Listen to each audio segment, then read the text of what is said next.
আমার কথা শোনা যাচ্ছে কিনা যদি কেউ একটু দয়া করে বলতেন।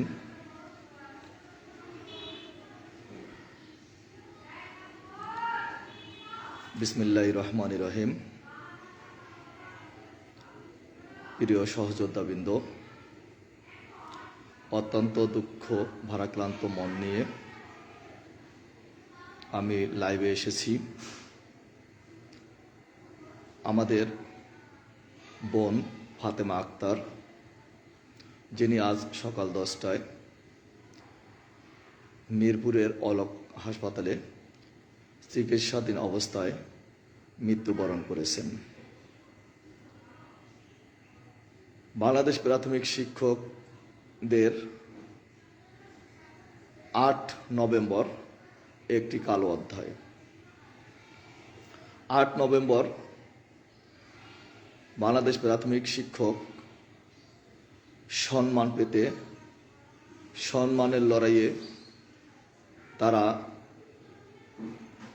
10ম গ্রেডের সপক্ষে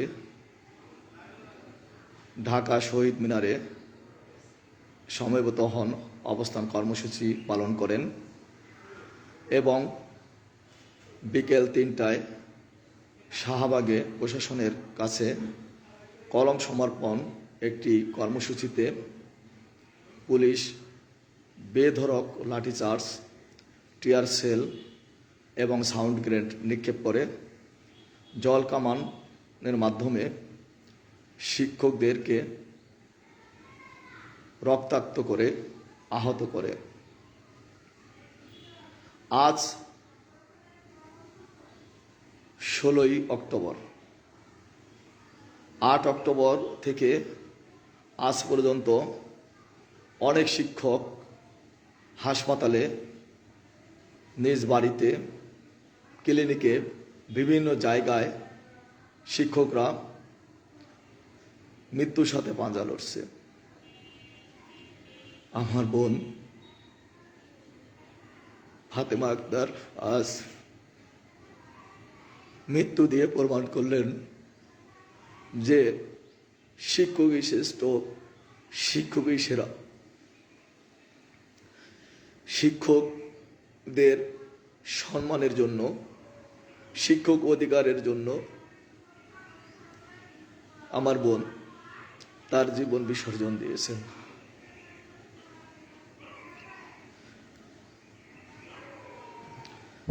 ফাতেমা আক্তার, তিনি আজ কবরের যাত্রী। হয়তোবা আর কিছুক্ষণ পরেই তার জানাজা হবে এবং তিনি কবরে শায়িত হবেন।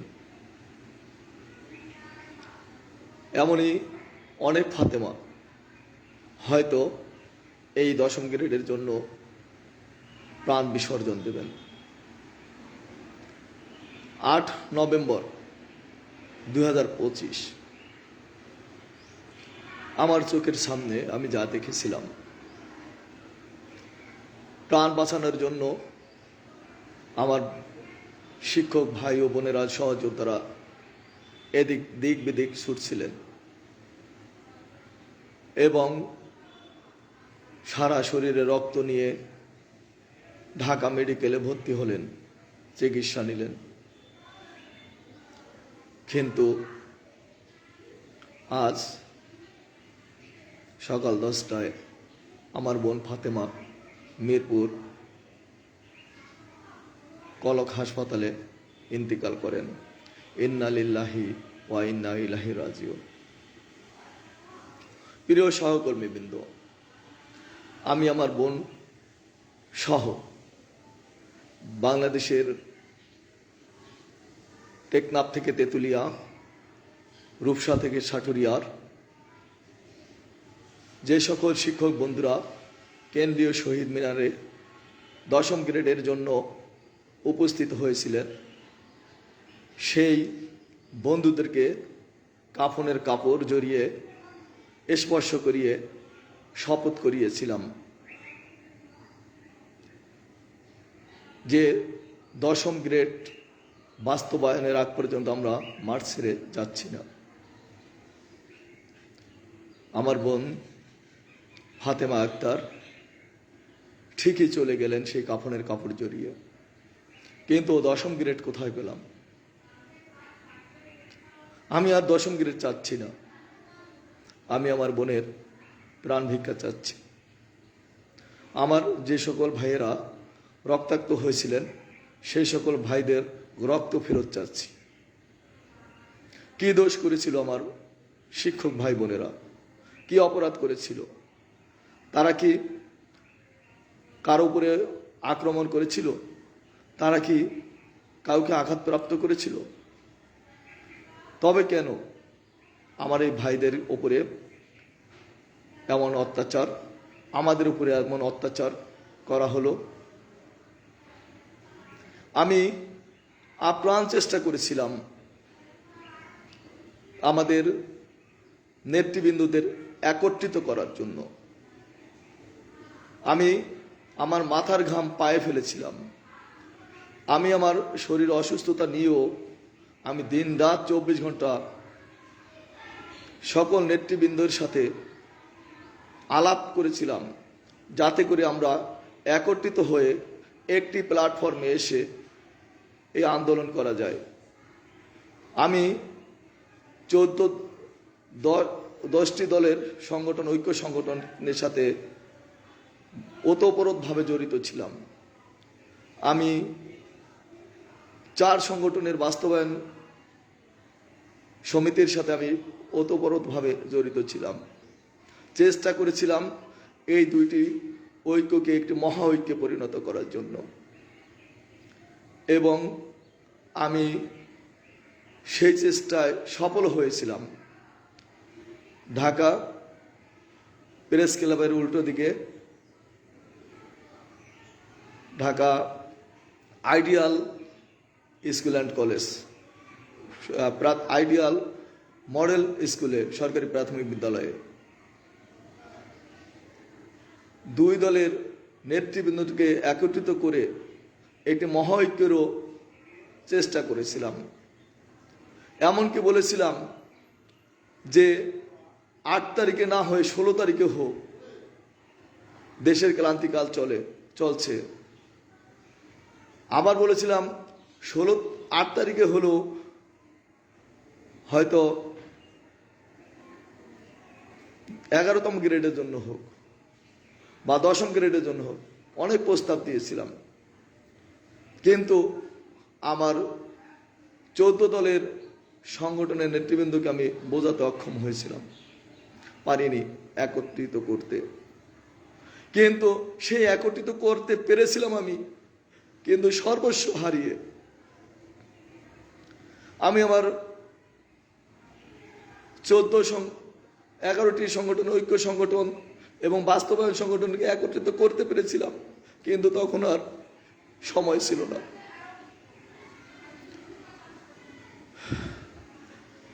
শত শত শিক্ষকের রক্তে রঞ্জিত হয়েছে শাহবাগ।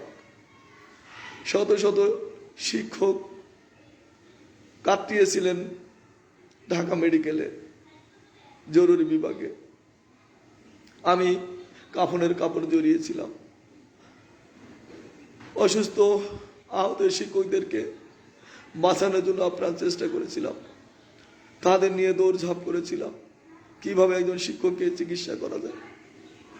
শিক্ষকদের পাশে এসেছিলাম। আমি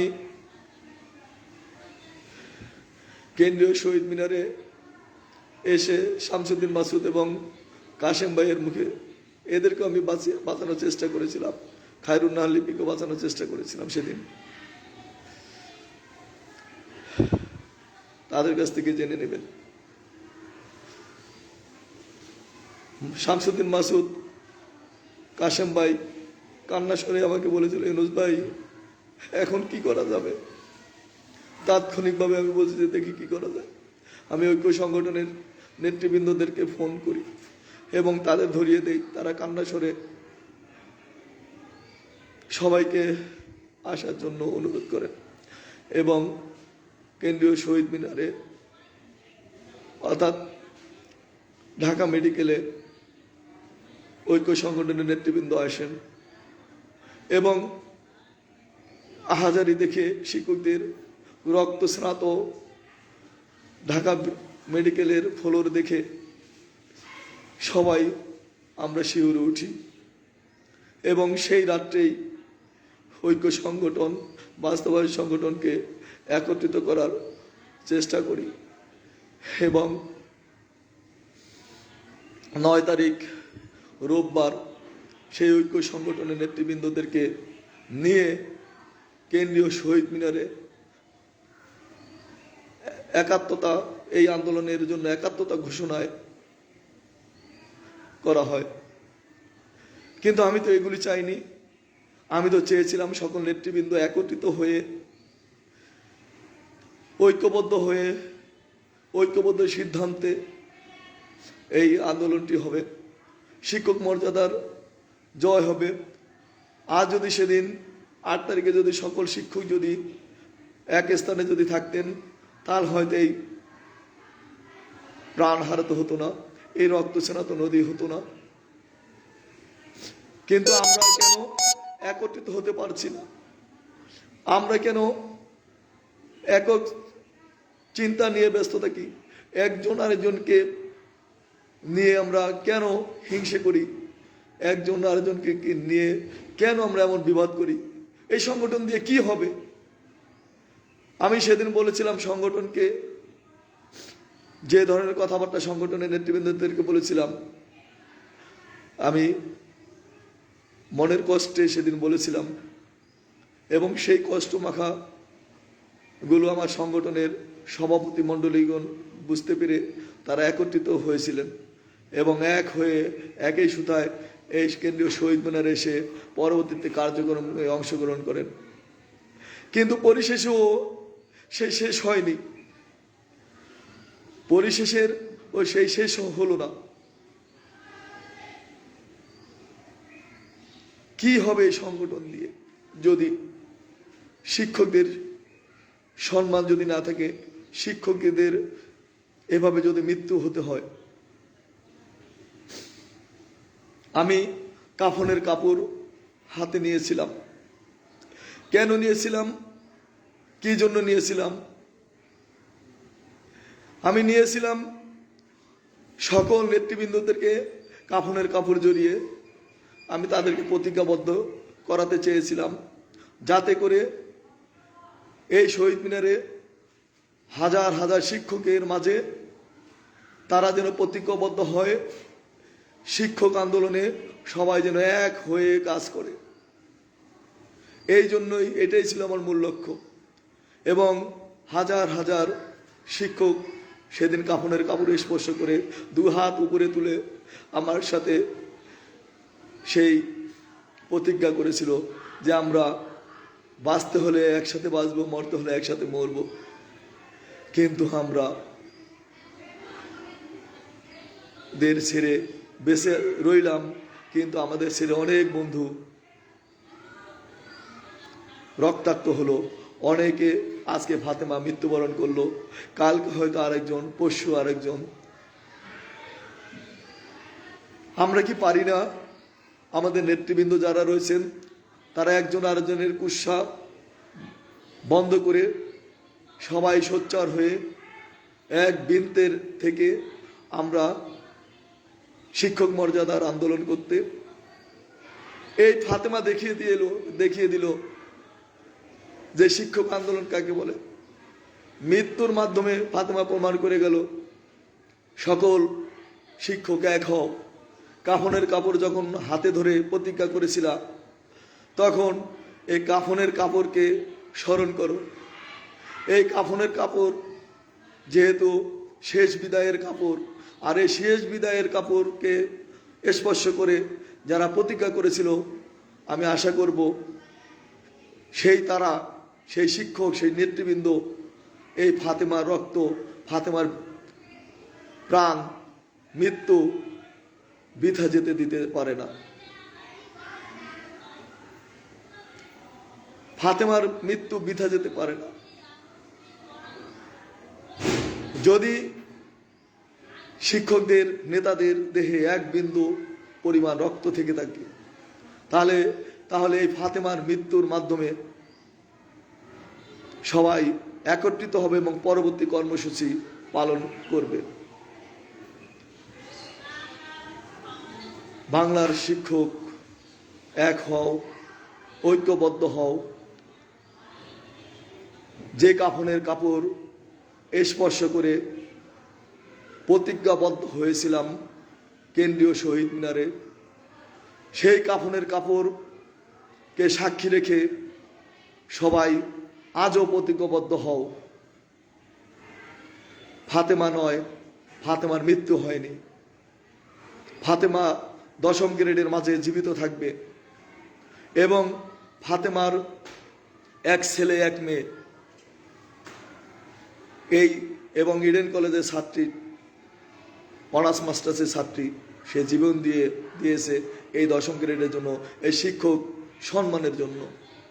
আর এই শিক্ষক সম্মান ধুলোয় মিশে যাবে তা হতে পারে না। আমি আশা করব আমাদের নেতৃবৃন্দ যারা রয়েছেন, আজকে ফাতেমার মৃত্যু হয়েছে, আগামীকাল একটি কর্মসূচি দেবেন, সেটি হচ্ছে কালো ব্যাজ ধারণ। বাংলার 64 জেলায় যত শিক্ষক রয়েছেন, 4.25 লক্ষ শিক্ষক, সকল শিক্ষক কালো ব্যাজ ধারণ করার বিনীত অনুরোধ করছি এবং এই ফাতেমার ক্ষতিপূরণ, ফাতেমা সহ অন্যান্য শিক্ষক যারা আহত হয়েছেন, মারাত্মক জখম হয়েছেন, সেই শিক্ষকদের সুচিকিৎসার ভার রাষ্ট্রকে নিতে হবে, শিক্ষক নেতৃবৃন্দদের নিতে হবে, শিক্ষকদেরকে নিতে হবে এবং এই শতভাগ নিশ্চিত করার দায়িত্ব এই নেতৃবৃন্দদের। আর বসে থাকবেন না নেতৃবৃন্দ, আর বসে থাকার সময় নেই। কাফনের কাপড় আপনারাও সবাই স্পর্শ করে প্রতিজ্ঞাবদ্ধ হয়েছিলেন। ফাতেমার জীবন বৃথা দিতে পারে না। শিক্ষকদের রক্ত মূল্যহীন হতে পারে।